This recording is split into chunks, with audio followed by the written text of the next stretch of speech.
Buongiorno, dobro jutro, guten Morgen, buondì. Allora mi contava una femmina, no? E diceva, mio padre sta morendo e mi tocca l'avvio di lui a casa so.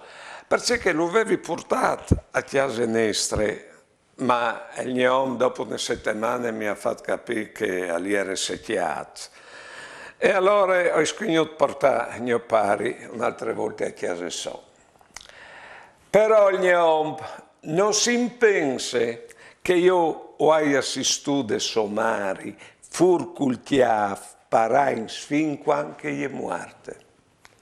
Vedete, questi sono robe che toccano la sensibilità, che quando succede non si dismente mai più. E che l'ompli quando è luciale la sua femmine, savarai c'è tanti lacrimi che hanno lavato che voi. E se che femmine lì dice all'uomo che io il bene, arriverai alla via della sclappadura che è a tal cur per cause sue. Buone giornate e buone vite.